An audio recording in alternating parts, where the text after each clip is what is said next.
Hello. After a longer hiatus than I intended, I am back and I just went back to watch episode 1 and 1.5 of this little series, Explorations, where I'm hoping to do just that, take little explorations around different ideas that are of interest to me and I think are relevant to a lot of the things that we're facing in the modern world today. Um, you look around, it doesn't seem like humanity's in tip-top shape at the moment. And so that has me looking at what some of the issues are and which areas seem most affected. And so continuing from the theme of the first episode, I've stayed on the mission of trying to understand a little bit more about communications. Communications, here we go, strong start. Uh, Communications, relationships, and healing were the original suite of ideas that I was working with. And going back and looking at this, um, I realized that for a point of clarification, I was contrasting what I was terming as connection relationships versus attachment relationships. And I realize that's very messy because in the vernacular, we kind of know what we mean when we say somebody's attached rather than connected. It's this sort of like clinging thing versus a natural, um, expansive kind of organic bond that evolves over time and has more substantial roots. And I appreciate that that's confusing because in technical terms, in psychological terms, attachment is bonding, it's connection. And so if we go over to that side and I talk about attachment styles, I realize it's a little confusing because in that context, it does refer to actual um, ways of connecting and bonding with others, especially in early childhood when we're bonding with, well, primary caregivers, usually the parents, whoever is the person on site. So if you're raised by your grandmother, she would be a primary caregiver. Usually it's parent or parents, and we kind of learn through those relationships how to understand ourselves and relate to others, and that affects our attachment style. I just wanted to say that there may be a better way to discuss it, but as I listen to other people talking, these are the terms they use in more common parlance, let's say. It's just sort of the way people talk about it versus the more clinical terminology. So I wanted to just clear that up. Also, I have been struggling for focus. This is part of why I've been on hiatus. One, I've been deep down the rabbit hole trying to learn more about these subjects, and it's turning into the more you know, the less you understand, and it's been death blossoming on me. And maybe it's from trying to wrap my head around all of this stuff. I've I've stretched it too thin, but I've had a lot of trouble focusing. So I'm hoping I can get through this with some notes and not be lost in the land of staring off at things. Let's see how we do. Let's give it a go. All right. So that was one thing. And then I've got to deal with this. Still getting used to this. I'm a slow learner. So back to revisit all of this. I've continued to explore communication, and I had a fun little exercise with myself. I'm like, oh, what is communication? So I was thinking, well, when you talk with people, like, is it just talking? I'm like, no, it could be written or other symbols or even art or oh my, it starts branching out and you're like, well, how else do we communicate? Oh, through body language, through expressions and posture and gestures and tone. There's all the meta stuff. And, it keeps going out where you're like, oh, what about interpretive dance? What about music? What about these other ways of communicating with people? As well, it's this, and it's you know what? Look it up. And this has been a great exercise for me lately. I spend a lot of time lately looking up words. I've known as long as I've spoken this language, um, This language? Yes, English. I speak this English language. I speak it so good. All right, I'm gonna be silly. That's what's gonna get me through this. Um, as long as I can remember, I've known these words, and yet I find myself looking them up because I'm walking all around it trying to figure out how to explain what communication is to myself. So just go get your Funkin' Wagnalls. So I pull it up. It was actually Oxford English or Oxford Languages, and I think I was looking at Cambridge, Merriam-Webster. I think those were the three I was looking at for definitions. But the takeaway is that communication is just an exchange of information. I was like, oh, there you go. There's a good starting point. It's not this panoramic view of all things that are communication. It's what's the essence of it. It's an exchange of information. That's all it is. So that helped me clarify a little bit on that count. And then let's see what happened next. And then, oh, I got into thinking about it in terms of how it is in its essence about exchanging information, but how often in practice it's used to affect outcomes, I think is the best way to put it. You have an objective in mind and you're trying to get to that end state you have in mind. And so I realized that communication and manipulation are kind of part of one spectrum, and not all manipulation is malicious or destructive. It's not always ill-intended. Some manipulation is simply seeing somebody's down and trying to cheer them up with a joke or a smile or a hug or just a tilt of your head being like, I know. And that can be lovely. You are manipulating a person into being in a better mood, but you're using communication to reach an objective. And so you are manipulation is just moving things around, isn't it? Again, getting down to the essential meaning. So you're moving things around to affect an outcome. And I think it's when we get out of alignment with good intention and we blow past some of the boundaries that are there to keep us in a happy little pro-social bubble, that when we say manipulation, we know we mean it's more malevolent. It's not the friendly, like, hey, buck up, little camper attempts we make out of goodwill to try and move somebody's mood to a better state.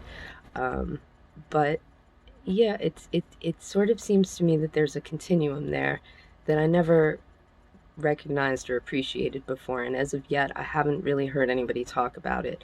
I do need to spend more time on the subject of communication in general and hear more of what people have to say on it. It's ended up getting absorbed into the subject of relationships a lot, because again, you can't have a relationship if you don't relate. Relating to a person requires communication. So a lot of the subject has actually been within the context of relationships. Again, primarily, my greatest interest here is in the relationship with self.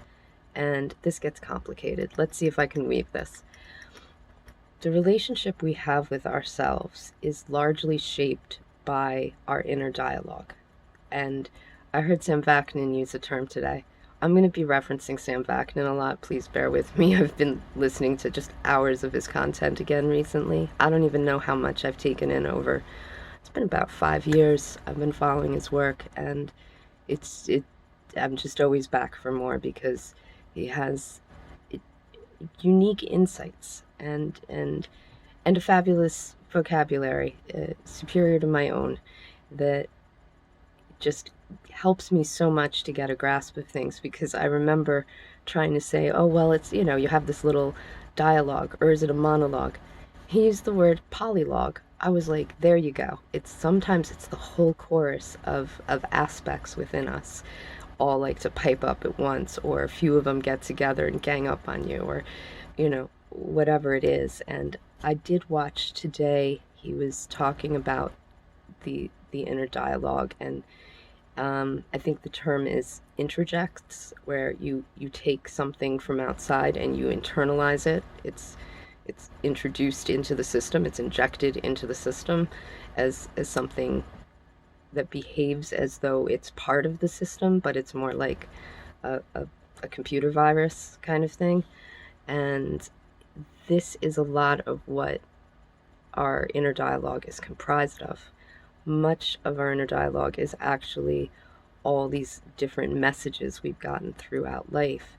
And then we internalize it and listen to it and create stories and identities and belief systems. And then we act from those places. And then we wonder why things aren't working out. It's because we're running on a lot of malware, basically. And the discussion was about how to get down to your own authentic voice inside. And there were some very basic guidelines of, is it helping you or is it criticizing you? Is it constructive? Is it congruent? Is it logical? And that's, I could probably get deeper on that all on its own. But this connects to another topic that keeps coming up for me, which is language. Um, I like the idea. Terence McKenna says something about the world being made of language. And yeah, we do kind of live inside of whatever we generate with the language we use, whether it's internally or with others, or if it's from others, or it's from our own inner voice. And it has so much to do with our experience. It's so much of it. I think Eckhart Tolle will say that we cause about 90% of our own suffering because this thing happens and then we add on to it all this other noise and we get lost in the story. And I think he says the story in the head or whatever. And yeah, we really do. And I think I addressed that about trying to connect with reality by stepping out of the story. That comes up in a lot of different sources I reference that again and again. It's don't get caught up in the story.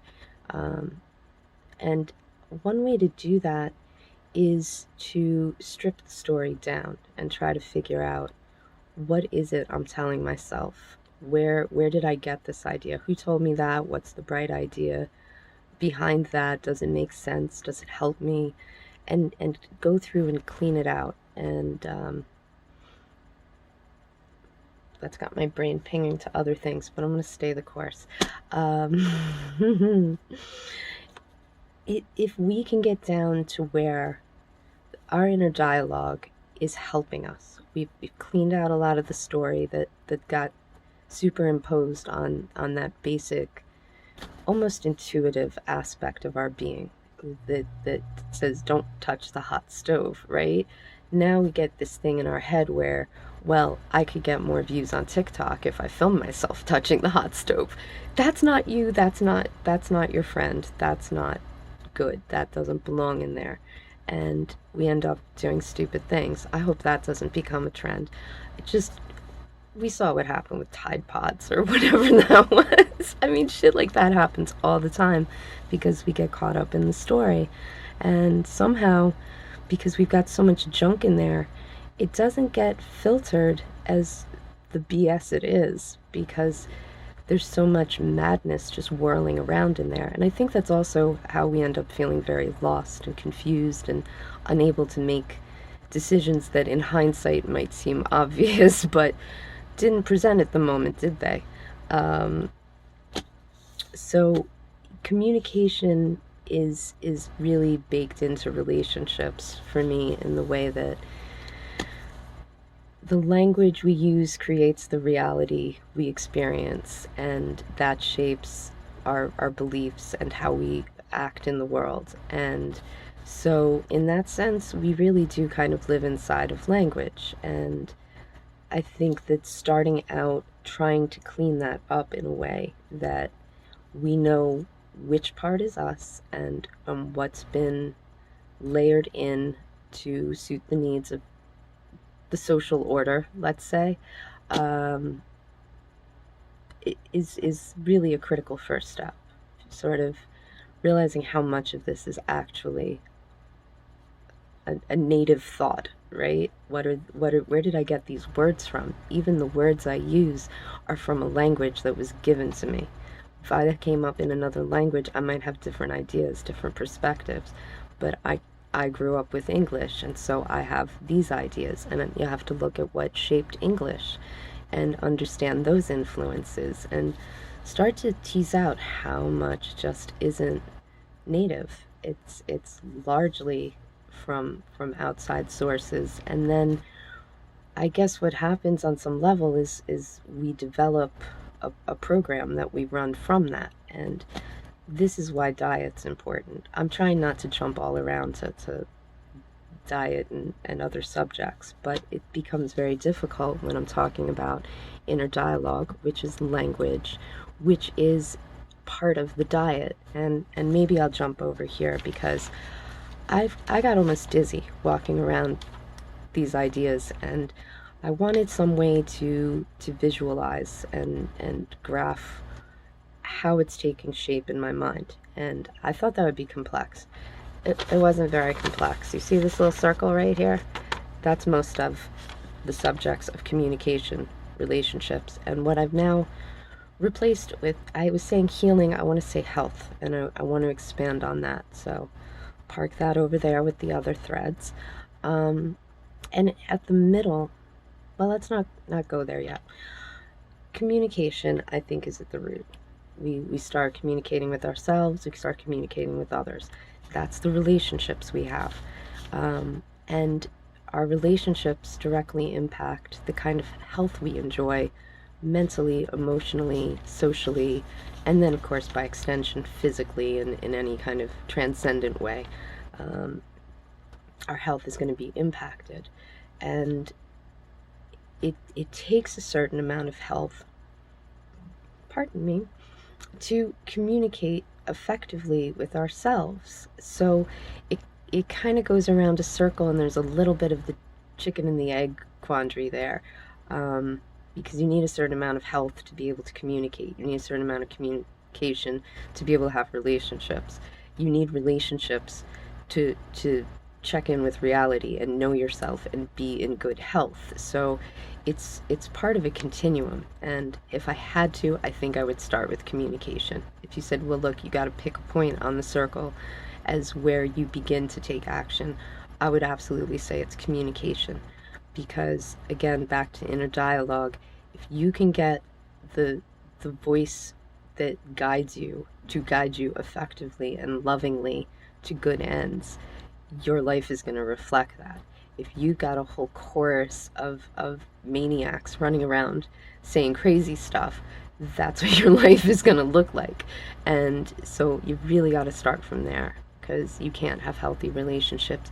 You can't really grow and become fully you through unhealthy relationships. You'll grow and learn and maybe even stumble toward being you, but you need reasonably healthy relationships to get to where you're getting the good feedback that tells you about the kind of person you are and how you operate in the world. And this is another piece from Sam Vaknin. I don't know how many times I watched this one.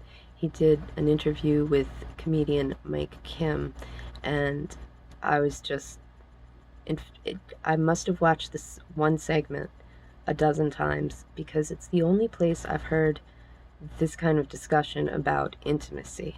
Are we going to go there? Yeah, because this is very much tied into this. He claimed that this is how it works, that you need to go and be incredibly exposed and vulnerable. You need to put yourself in a position where you knowingly expose yourself to harm. You say, I am going to get hurt. I'm going to get heartbroken. I may be humiliated. I may suffer loss. I don't know what's going to happen, but I'm going to go in 100% open to this, fully vulnerable.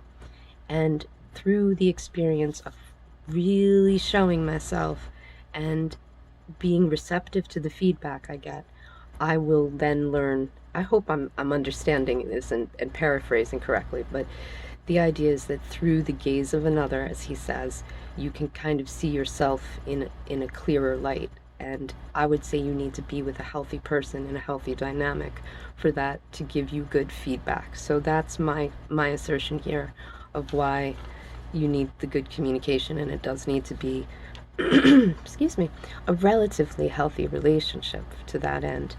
Um, I guess, again, you'll learn things either way. I've learned a lot, but I think that being able to move toward knowing yourself, and through that moving toward ultimately self-actualization, which I have it here. The concept of self-actualization is basically you find your purpose and you live it. You're really fully who you are. Whatever gifts you have to impart to the world, you learn to summon and channel those into the world and live your life according to that. And through this, you live a very whole, and there's sort of an inner peace about it. There's something very fulfilling about it. And it's a good goal. It is actually more or less the top of Maslow's hierarchy of needs. And this is Abraham Maslow, who was it 1943, wrote the paper A Theory of Human Motivation. And he did this famous pyramid here, which I copied because it helps me internalize this stuff. And it gives me notes to reference for this. So he broke it down saying that the broad base of human needs is physiological, where we need, air, food, water, sleep, shelter, clothes, and reproduction. I thought that was interesting. That jumped out at me today when I was writing this down. It's like, oh, yeah, that's true. That's a huge drive. And of course, it plugs into all of this. The next tier up is safety needs, where it's health, security, resources, the things that allow you to operate soundly in the world. Not much above physiology. It's still kind of a physical, material plane of existence. And I gotta tell you, I spent a long time in the bottom of the pyramid not being able to pop my little head up beyond that.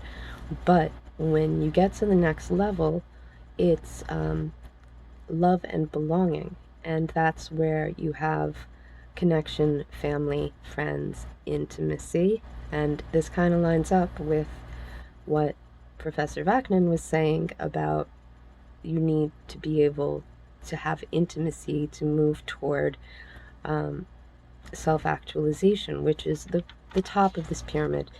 He, in his later days, was working on a model that also had self-transcendence above self-actualization, but this is the one that's conventionally used, and it serves our purposes here, so we'll stick with that. Just before self-actualization is esteem, and that's respect, status, self-esteem, sort of these things where we're like, oh, I know my value, I have a sense of worth, and I can bring that to the world at the peak when I get to self-actualization. What Sam Vaknin was saying was that you need to go through intimacy to get there. And, that's not inconsistent with this piece here. I'm sorry, I know it's backward, but you can still see the shape. It's still the right shape. Maybe I should just have a flashlight and shine it through, because this is on mirror and everything comes out backward. Sorry. Yeah, so looking at that, you can see that intimacy and self-actualization come in, and trying to move toward living our purpose is what all these other drives sort of channel us toward. It's like we're corralled to this point of saying, oh, and now I am a whole person, and I can bring what I have to share with the world into the world and operate from that place, and hopefully have a much more pleasant experience myself, and ideally it's more functional and pleasant for those around me. And I do think we have a certain responsibility to that. Just we are all playing a role in this. One way or another, we're all impacting each other. You go out and you're in a foul mood and you're nasty to somebody. Maybe that's the last thing, and they get into a crappy mood and then they take it out on somebody, right? And you create this hostility that rolls forward. Or maybe you go and you manage to, get get a little camper to buck up with a little friendly manipulation. um, no, it's more that you try to have the positive impact, and that goes forward and outward, and then it echoes back, and you get to live in a more pleasant world. Is at least my best theory right now. Um, so, talking with Mike Kim on that one episode, not episode, interview, it, it came up that he, Sam Vaknin had said that you have to be, I think he said 100,000,000,000% vulnerable to achieve real intimacy. And I don't think you need all the big numbers. And I'm not even sure why he said with such conviction that it can't even be 99%. I was like, really? Why not? I would love to know more about that. Unfortunately, I wasn't able to find any other references in his work. So it left me with my gears grinding, trying to figure this out. And in thinking about another subject, it came to me that relationships are a little bit like a circuit. And the way a circuit works is it's got to be a closed loop for the electrons to make their way around and go from the power source to, say, the light bulb. Let's use a battery and a light bulb. The battery is the two people in the relationship, and the light bulb is in the circuit, and they need to get the light bulb lit. If that circuit's even the littlest bit open, the energy is going to follow the path of least resistance off the line and just disperse, and there'll be no light. The light does not come on. It's 100% on or off in this case. And I was thinking how that might sort of explain it, that when you create a circuit with somebody and you close it, the lights come on, and when it's a little bit open, the lights go out. It's not on a sliding scale, unless you've got, a, a rheostat or something. You can dim the lights, but we're talking about a very simple circuit here, and just trying to get the bulb to light up. It has to be closed, and I think that might be what he's saying, and if not, it's just an interesting thought anyway. And you need to be able to get to that place with, again, communication. You have to be able to communicate to have these things happen. You have to relate to have a relationship. I'm just going to beat that drum until we figure out how to do it. Now, I'll try not to, but that is part of what's been coming up for me as I look at this. And so it kind of makes sense that these concepts are on a bit of a circuit. And I've ended up with a circle, like a circuit. And going around, it really does require that you can communicate with yourself and others to have these relationships, to have this reflected back to you. And a lot of how we can be functional and social and exist in the world is that we do care about the feedback we get. That's the difference between somebody who has NPD or psychopathy and somebody who does not, is we actually care. And it's about setting that is on a sliding scale, how much you let it affect you. And when the noxious, no good stuff gets in, that's when you need to kind of say enough. That's where the line is. That stays over there. But when it's the useful feedback, when it's the, like, you have a really bad habit of saying like and a lot, and be like, oh yeah, I do. This is how you realize, and you begin to practice weeding that out. There's plenty more weeding to go, sorry, but this is the sort of thing you say, oh yeah, that could be a little annoying, I'm sorry, let me try to adjust for that. And we get a better picture of ourselves, and through all of these images that are reflected to us, we get a more comprehensive picture of who we are, and then we can grow and move toward being our own whole true selves. And so this is my best interpretation of what was probably about a 15-minute segment of a much longer interview, but Sam Vaknin had gotten into this, and I can't find anybody else talking about this. I went around, again, the same as I had trouble finding people talking about the difference between connection and attachment. This was another one where there was just a dearth of information on YouTube. I couldn't find a lot about intimacy in the euphemistic sense. People use intimacy to talk about sex, but I'm talking about emotional intimacy where you're really at that raw, close, exposed level and you know you can get hurt. And after Sam Vaknin had rattled off a number of reasons why it's going to hurt and it's going to suck and it's going to be a lot of hard work to get hurt and have it suck, he's like, then why would I recommend this? He says it's really the only way. It's the best therapy for finding out who you are and becoming a more functional version of that in the world, I guess is a way of putting it.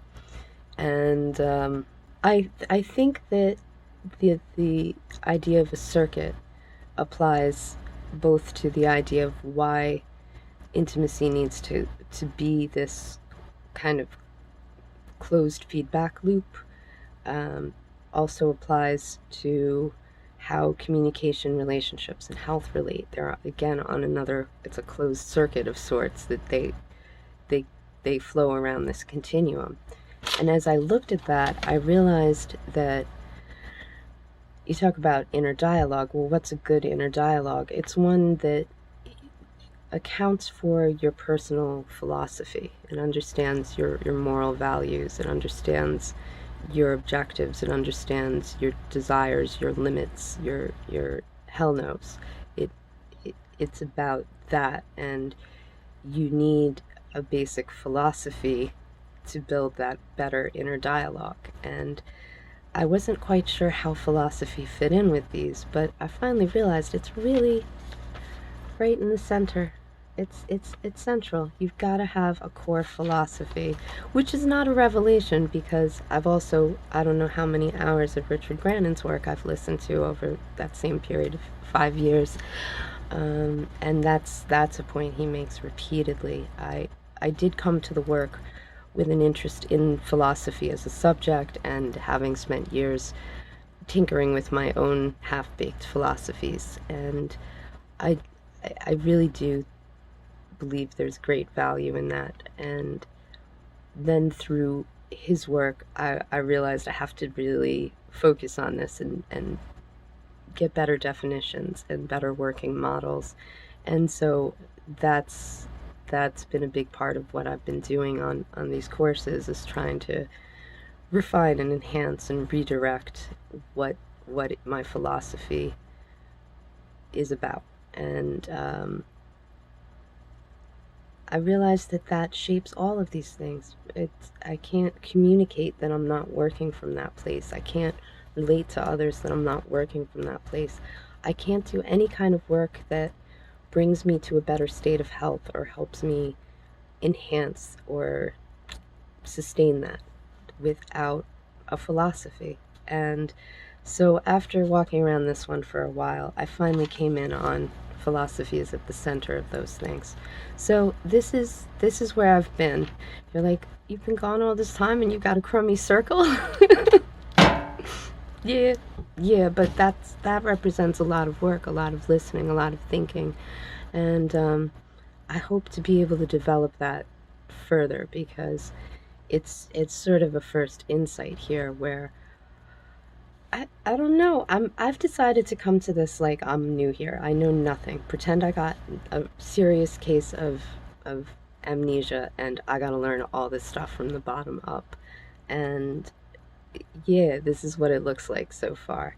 It also brings me around to health, and health is something that's been on my mind a lot with this. We talk about mental health, and we know we're not talking about the healthy aspects, right? It's like health care, like that's sick care, it's sick care. And it's not mental health, it's mental illness that we're really discussing when we say mental health. And I thought, is there a more useful way of talking about it? And I don't like creating new speech for things, but sometimes a shift in the language can help shift the perspective for real. And I think that it might be more useful to think in terms of mental fitness And I think this was a term that was used back in the day. You know, mentally unfit is something I swear I've heard people say about me behind my back. Um, no, kidding. But we're all a little mentally unfit at the end of the day, and this is why I'm saying maybe we think of it as fitness rather than the way we think of healthcare. Like you get sick, you go to a doctor, they tell you what's wrong with you, they cut you open, they blast you with I don't know, chemicals or beams of something, and they fix it, right? And you're still not really healthy. You're still not taking care of your health. You just went at the end of not of neglecting your health and falling apart. You went to somebody and were like, "Fix me," and they did their best, but you're still not healthy. You're just not dead or worse off than you might be.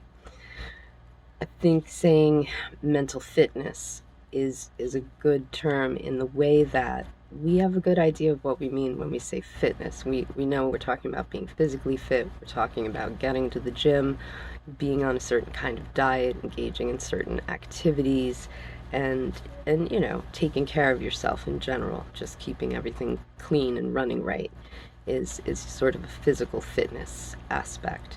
And we understand that it does require that. What were the things I said about that? I got notes somewhere. Check me out. Here we go again. That's not the part. Oh, I said diet, hygiene, and activity apply to mental health the same as physical health. Because, yeah, we're back to diet. Now we're making our way to the top of my page with my little funny graphs. This is my thing I did on diet. I've already said that diet is far more than just what we ingest. It's not just food and beverages and substances we can ingest. It's all of the things we take in. And that includes thoughts, emotions, intuitions, environment, company, media, and then nourishment and substances, right? It also includes language and communication, and that I have between these two other little boxes because here is what is sort of generated from within. Thoughts, emotions, intuitions, and actions. Those arise from within us. And then that goes out and gets fed back in, or we have thoughts rattle around inside our head, or we get a knot in our stomach, and it sends messages through, and that's all part of our diet. That's all part of our total intake. Maybe that's the better word, is to say, what is your total intake of all stimuli, right? That's your diet. So that's sort of the internal piece, the endogenous portion. The external or exogenous portion would be environment, company, media, nourishment, substances. And you know, that is what's outside around you is your environment. At any given moment where you find yourself is your environment, and that could have a huge impact on your state, and it could affect your physiology, and it could affect the decisions you make. I like that there was a study, I don't know how good it was, but they found that uh, if it was before lunch, a judge was more likely to hand down a harsher sentence than if it was after lunchtime. They'd like have greater clemency after lunch because blood sugar, I guess. I don't know. He was hangry and just decided to bang his gavel a little extra hard before lunchtime, and then was feeling better and was like, oh, your fate will be different now. So we have to think about how those play together.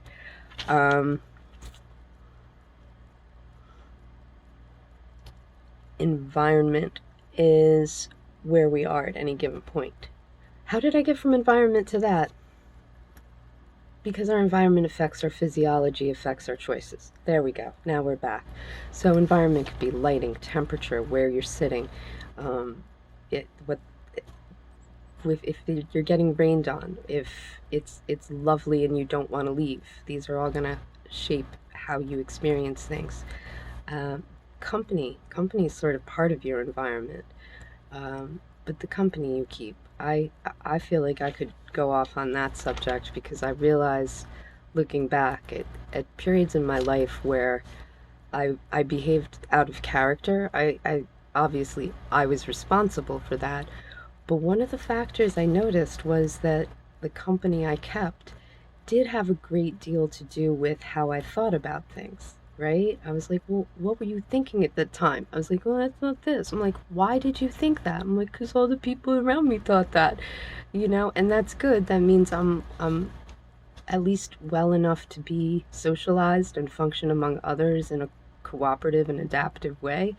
But this is when having your own value system and your own philosophy and good boundaries and a good sense of where you're going becomes real important, because that should tell you that this isn't the company to keep. Now, in my defense, I was a teenager and I had little control over that, but yeah, it was a factor. I was like, oh man, the company you keep, we become like the people we're around. It's how we've evolved to be able to work in tribes and communities and now a global economy. And it is generally a good thing, but it needs to be filtered and directed. And I guess I didn't have a lot of good filters or direction. So I just went along with the crazy stuff that was like, oh, okay, I guess if everybody's doing it that way, maybe I'm just the weirdo. I gotta stop believing that one. I think I can finally lay that to rest at this the tender age of 46. I'm finally getting to where I'm like, yo, I don't think that makes a lot of sense. Maybe I shouldn't do it that way. Maybe I should trust my own intuition and stick to my own guns. Yeah, well, anyway, at least my life's been interesting. But again, company is a huge part of your diet in a sense that streaming influences into you as much as media can. We all agree media, we can talk about a media diet. That's not so hard for people to get their head around. Media is sort of a synthetic version of the company you keep. So it's not going to be different whether, well, there will be differences, but you can't say, oh, company is not part of your diet if media is, it, or vice versa. They're going to be influencing what we think and what we feel, and it's some of this is just beyond us. I was just watching. Oh, let me see if I have a note for this. I hope I do. Vanessa Van Edwards on Tom Bilyeu, um, talking about this experiment that had been conducted where they had people basically wear like pads while they worked out really hard on a treadmill. There was a lot of exertion, and they collected that and set that aside. Then they did the same with little like sweatpants when the people were going for their first time skydiving, and it wasn't as much exertion, but it was a lot of adrenaline, a lot of fear and excitement, and they were able to somehow take the scent from these pads, and on subjects who were in an fMRI, we're back. Um, they they would have the subjects smell these, and for the ones that were from exertion, there wasn't any real shift, but the ones that were from fear, they could see the fear centers in the brain activate just smelling this, not knowing what it was. They had no idea they're smelling somebody's like sweatiness, but they actually had a physiological response that started to activate the fear response in them. And we don't even know. They didn't know what they were smelling. They didn't know what it was about. They're like, here, smell this. And their brain went, boop, boop, boop, and they could see it. Like, okay, it didn't make noise and do that, but you know what I'm saying? It really, it activated something that we're not even conscious of. And so it's the company you keep. We don't really understand our olfactory sense that well. We don't really understand when we're breathing things in how much information we're getting about the world around us. But it's there, it's definitely there. And if simply smelling fear on an object, not even a person like left a scent on a thing, and through that you can have a response to their experience, shows you how much the company we keep can affect us. And if you're around people who are often fearful or in despair or hostile or whatever, it's one way or another, whether it's through the sense of smell or through other mechanisms we really don't even understand at this point. We're gonna mirror that. That's another thing in neurology, I hear people talk about mirror neurons where somebody smiles and you smile. Somebody goes and you go. we we have systems to help us do that we can move in a more synchronized way. That I was using the example of applause at one point. I don't think here, but I was saying that's applause is applause across culture and time, and um, that's part of how we're synchronized. And I think the mirroring is part of that synchronization, and it helps us to move as a group and have safety in numbers and better odds of survival as a species. So yeah, we do. That kind of makes sense. And and again, media is a sanitized and synthesized version of that, but it does act as company. You do end up hearing stories that you would have heard from a person. You watch events happen that maybe aren't real time, but you experience it as though it's real time when you're watching the news or a movie. And so media is going to have a huge influence. Oh, music too. I should circle back to that because language and music are connected in ways that affect how we think and feel very strongly, very powerful. And I don't have any good references for that right now, but I know I've come across that discussion in different ways at different times, and that it's it, music is real powerful. So that's another kind of media that we experience viscerally, cerebrally, emotionally. It's all engaged. So again, that's part of the diet. And then, yeah, nourishment, your food, your drink, your whatever. I don't know. I guess it's really just food and drink for nourishment and air, but that could also be environment.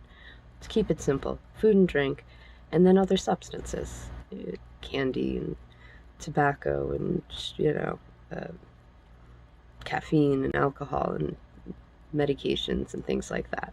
So, any other substances.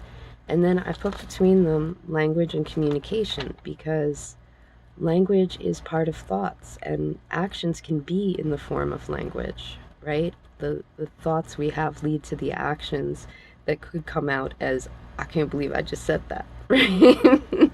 So language and communication are linked to that side, and they're definitely linked to um, company and media because you're with people. A lot of that is going to be language based, and even your environment. If you hear people yelling and cursing down the street, you're going to kind of turn and be like, what's happening there? What are they cursing about? What's happening? And if you hear somebody go, oh, hello, you realize, like, oh, people are getting together over here. And so some of it's the language, some of it's nonverbal.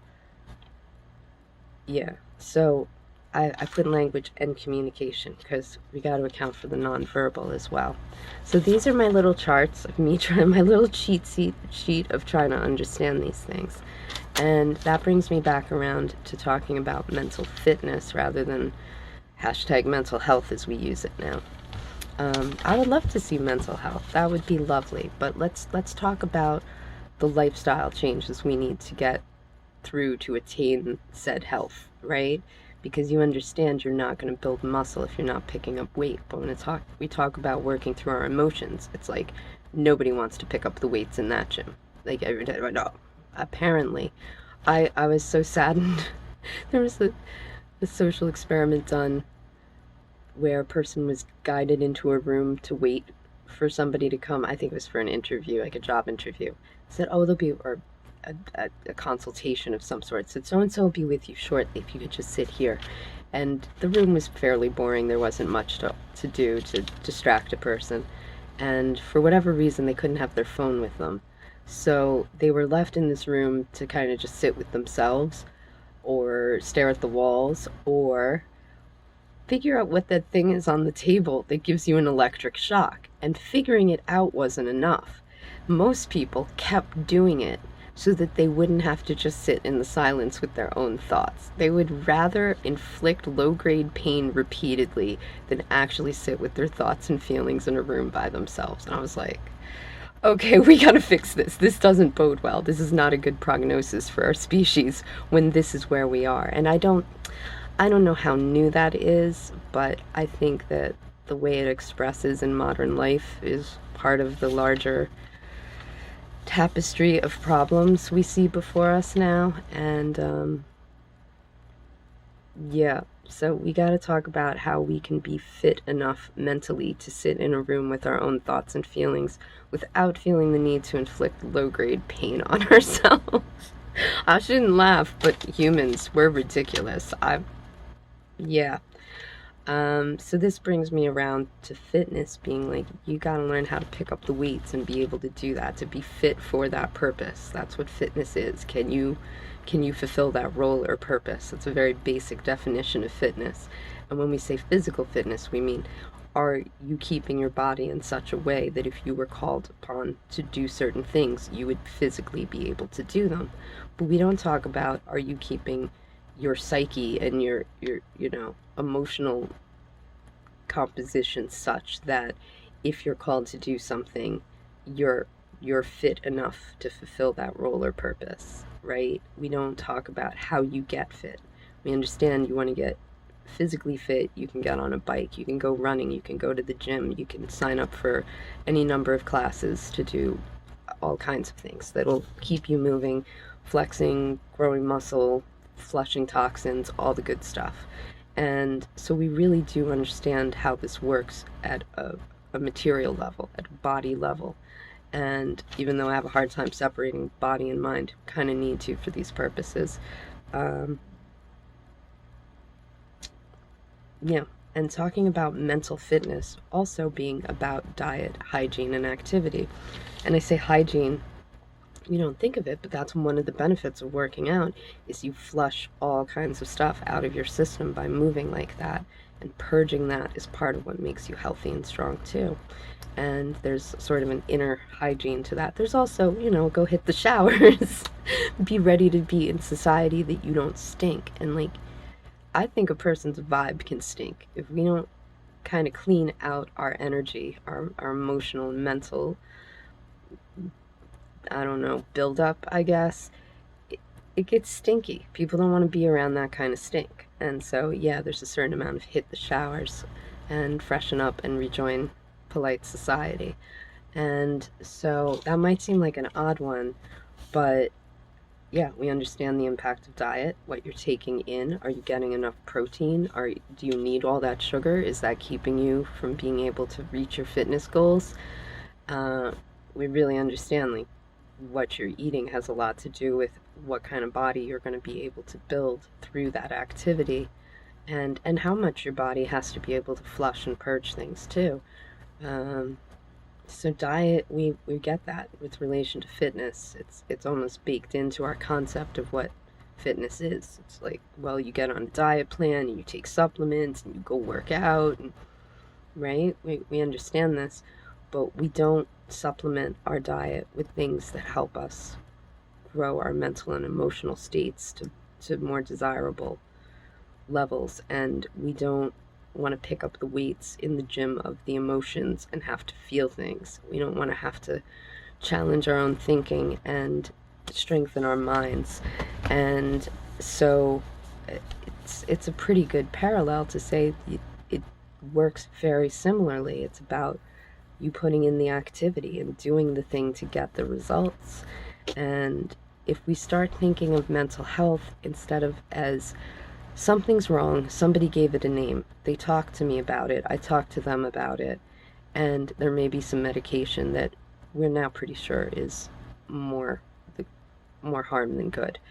Um, as research develops on the subject of psychotropics, it's really hard to believe we're still using that as often the first course or the only course of treatment. I think that you'll see study after study where somebody really needed a specialized kind of support and counseling, and all they got was a prescription and a pat on the back. And when you look at the number of veterans committing suicide on the regular,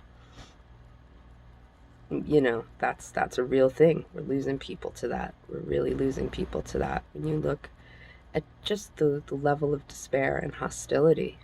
We're losing people to that. And the meds are not, if they're ever more prescribed, why isn't the world an ever happier and more functional place to live in? I'd like to pose that question. So, yeah, we need to think more of what the options are for actual health in the mental health equation. And I think fitness, I think taking on a mindset of developing mental fitness to include the mental, the emotional, the social, and of course the physical, as it you need a strong body to be in good state, to live a good life, to feel well about things. And in doing that, the benefit is you get a strong, healthy body. And um, oh, also regarding hygiene, you have to purge things out of the system. Holding on to emotions and thoughts is like holding on to what you ate a week ago. It's going to get septic and make you really sick. It's not a healthy way to function. Emotional energy needs to be able to like arise, have its place, be acknowledged, process out, and then clear the line. And if we suppress it, we're just kind of getting emotionally constipated. Same for thinking, same for cognitions. If you're always looping on the same thought, never letting it just run through the system and get on its merry way, it's a kind of mental constipation, and it's not a good look. It's not likely a good outcome. I don't know who's feeling good on that program. So these are kind of the same rules that you need to be able to mind your diet, mind what you're bringing into your whole composition here. And you need to be able to let things run through and flush out. You need to be able to clean things out that don't serve.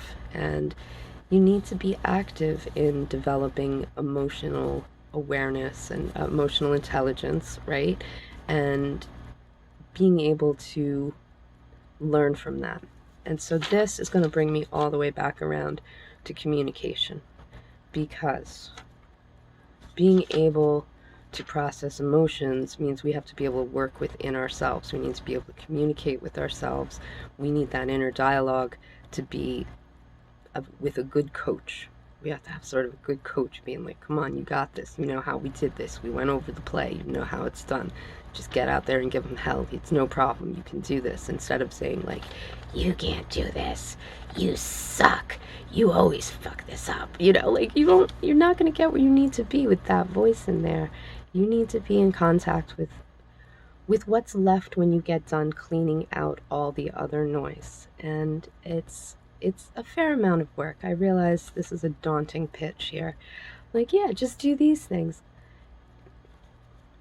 I don't think it's like just do these things, but we have to start somewhere. And if I said where's the place to start, I'd say with communication, primarily with self first.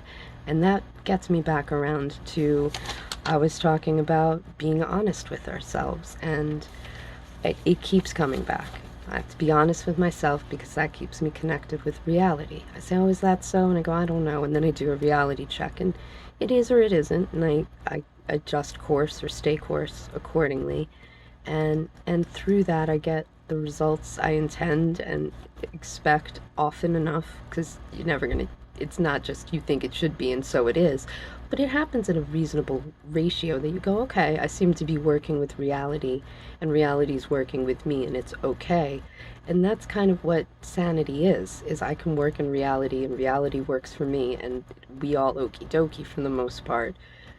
There's your sanity. So being able to be honest with yourself and connect with reality. And that's the thing about intimacy. You can't do it. Sometimes a partner can help you. A partner can tell you some stuff and let you know, or a close friend, wherever. See, I don't know when Sam Vaknin was talking about this, whether it was necessarily a romantic partnership, and I think perhaps because he said you have to be completely naked at every level, emotionally, physically, you have to come completely stripped down. And I was like, that sounds like a romantic partnership to me. You get naked there. Doesn't sound too platonic anymore. But being able to strip down to that level at, by some means or another and say, this is the me. Let's get all the noise out.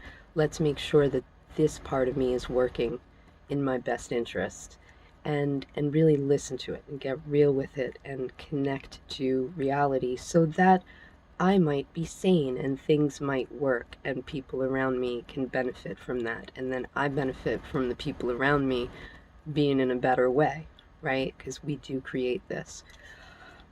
That got me into a little bit of a stumble with myself because where did this go? Let's see if I can find it. You know what? Pause. It's going to take me a second. All right, I think I got it. I'm talking about one of the benefits of being sane is being able to operate in the world effectively and have things work around us. I had been thinking about how if we're open and compassionate and genuine with somebody and they abuse that, most of the time folks are going to say like, oh, that's because I was too open, I was too vulnerable, I was foolish. And the response then is to close down and become hard and cynical and bitter. And I think that there's a paradox in what I'm going to say about this. One, that's sort of like self-victim blaming, being like, oh, I was asking for it by being a kind, decent person. Like, how? How are you asking to be hurt by being a kind, decent person? That sounds to me like it's on the person who took advantage of that, who deceived or, it wounded you in some way with that kindness. But the thing about it is, you shouldn't be saying, oh, well, that's what I get for being this way, because I think that's wrong. I think being that way is correct. What you where it becomes a problem is when you don't work as an efficient excuse me, an effective gatekeeper, where you say, I'm not going to let people in who would do that, or I'm not going to let them put me in a position where I can't sustain the pain or the loss of that happening. You do need a certain amount of courage with people. And you are going to get hurt, no way around that. But you're looking for people who won't take advantage of that, who won't exploit that, who won't abuse your trust and your decency. In that, we're still responsible for who we let in and what kind of treatment we accept. Sometimes you get stuck and you gotta just live with it. But at some point, the way we communicate with ourselves turned into the way we communicated with other people, turned into us, if only tacitly condoning it nonetheless. And as a result, this situation occurred where you came, gee whiz, honest, fair, and square, and the other person, surprise, didn't. And like, now you've been hurt or taken advantage of through that. The answer is not to shut down. The answer is to say, what is the discussion I'm having with myself that I allowed this to come into play and I let it continue to the point that this was the result. So we don't say, I'm so stupid for being open and trusting. Stop. That's like, it's self-victim blaming. I was asking for it by being nice. That shouldn't be something you do away with. I mean, there's a neurotic level of nice, but you believe you're operating on a level that you say, oh, I can bring this and you can bring that and we can make this happen, and everybody goes, yeah, and you're okay, great, just as you would in a very healthy situation. And then you find out, no, not so much. That's the point where I think, I know for myself, I've definitely ended up in situations where I was like, well, it's not that big a deal and I'll just roll with it, and then I find myself out beyond my depth and stuck because I let it slide, when I should have said, listen, this is problematic, let me address it, or this is a relevant point that we're not accounting for, can we give that attention, or anything that kind of gives you a chance to act as gatekeeper and how much bullshit you let in your life. So there's a balance between I try not to fault myself for giving the benefit of the doubt here and there. Like, give people a chance. We all make mistakes. We need to be flexible. We need to be forgiving. You don't go, oh my God, red flag, set it on fire and run away. That's not a proportionate response. You go, huh, we need a subtler grading of like everything's okie dokie. Oh my God, red flags, run. There are degrees between these, and I think as we progress through the degrees, we need to be aware of that and say like, oh, that's not working as well. Maybe here's where I really stand and say, this is the thing, and need be clear out, which is a whole nother discussion I can get into that I've heard other people talking on this. It was an idea I was playing with, and in my journeys around the interweb, listening to videos and reading articles, I really found that this is something that other people with insight and experience believe that when they've come to the far side of a relationship, falling out with a friend or a breakup, whatever it might be, they look back, and if they're really honest with themselves, they realize there were signs, there were points that they could trace back to and say, yeah, but I thought it would be okay because, and just kind of pushed through it, even though their intuition and their good sense was telling them something was up. And that is a big part of why I'm also fascinated by intuition. I think that part of us is so much more capable of um, integrating and synthesizing all this crazy information that's coming into us all the time, and that our conscious minds have to filter down to the bare minimum. That's not refuted. People know that the way our minds work, this candle's reflecting funny, there we go. The way our minds work, we just trim out most of reality most of the time, and we throw in our own little pieces too. So we really do have very limited faculties in our conscious thought. But there is a part of us that does know and does tell us, and that rises up, and then we'll start thinking about, well, why do I feel this way? And sometimes we misattribute it. Sometimes we think we're anxious when maybe, I get it that my bra strap's too tight and it's pinching my diaphragm. And I'm like, am I anxious or can I just not breathe? you know, but having adjusted for that and saying, okay, it's not that. I still have this feeling coming up, and I start to think why. You can sort of trace back and realize like, oh yeah, because that's not consistent with how I'm trying to live, which again ties back to the philosophy. You see why I get dizzy? I'm walking in this like, it's like a flower pattern more than like loops. There's sort of the central theme and then all these ideas around it, and me trying to figure out how they relate and how these pieces work, because again, I'm not naive. I'm obviously not new here, but I am trying to approach these things as though that were the case. I'm trying to say, if I really didn't know, how would I make sense of this? And it's very different from what I just sort of carry on board as the assumption. I think I know things, and I know them well enough. You say words to me, I know what they mean. I know roughly what I'm supposed to do with that. But you ask me to define communication, and I start babbling about body language and art and pheromones, like,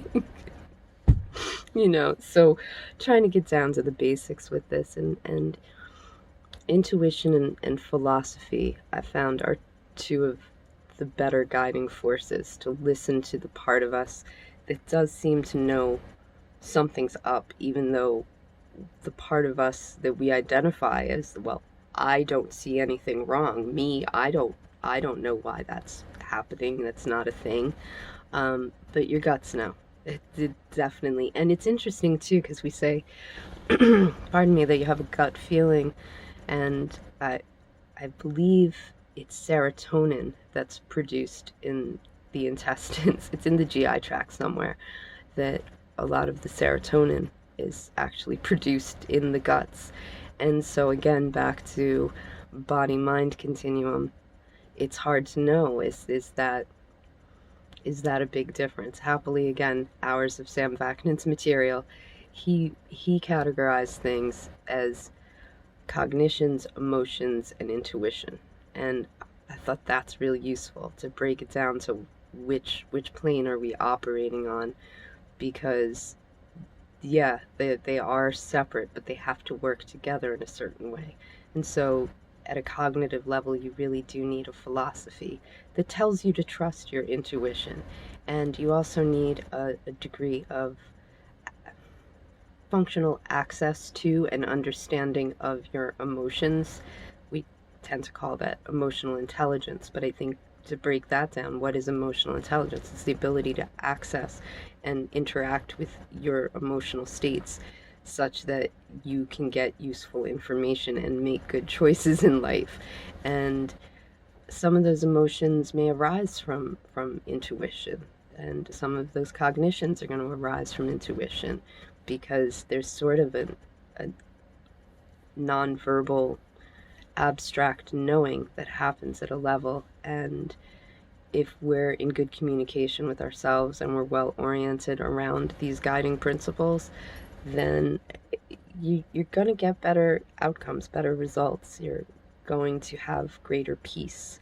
And so I'm trying to figure out how all of these ideas come together, that we can, as we explore here on Explorations, we can find what it is that we need to do to develop strengths and skills. Another thing Richard Grannon talks about a lot that I think is a really succinct and fairly comprehensive way of talking about what we need to do to get fit is build up the strength and develop the skills and apply that in real life, such that we can actually decide, this is a good thing, I believe this is good, I think it's in my interest and it's good for those around me, I can keep the world around me working, and this is how I feel about it, this is what I think about it, this is how I'm going to be able to execute it.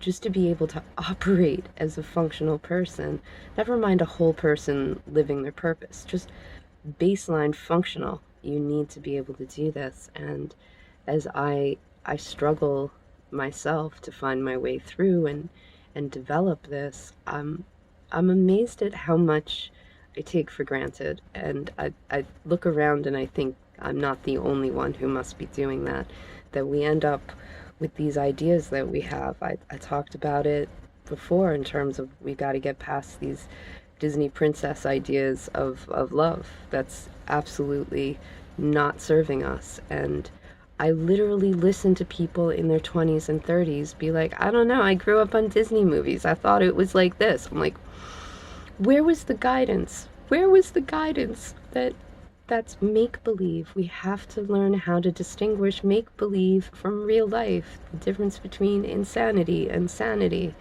And I think that being able to communicate with ourselves and ask good questions and connect to our emotions and our intuitions and clean up our thinking and to do these things. Look, maybe I'm not the shining example, but if you knew where I'm coming from, you'd be impressed. All right. I've definitely had a journey here that, starting out, I really felt impaired in most of those areas, and my life reflected it, and my experience of life reflected it, and what I projected into the world reflected it, and what I got back, guess what? Reflected it. We get the idea. It was very reflective, a highly reflective surface of not good. And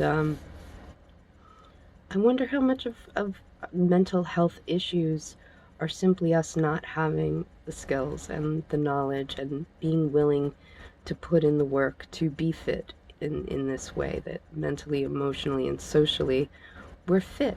You know, that's kind of sexy, like a hot body. Yeah, you gotta appreciate a hot body. I respect people put their work in.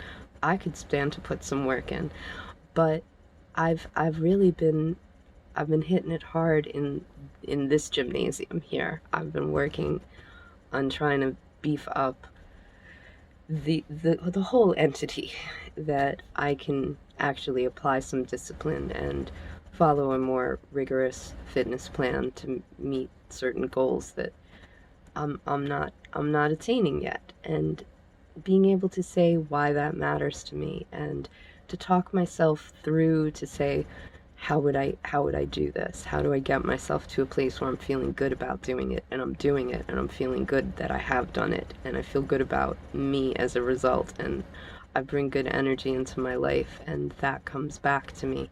Because, all right, it's going to be a Richard Grannon and Sam Vaknin heavy one here, because that's another thing I learned from Richard Grannon's work was about state transmits.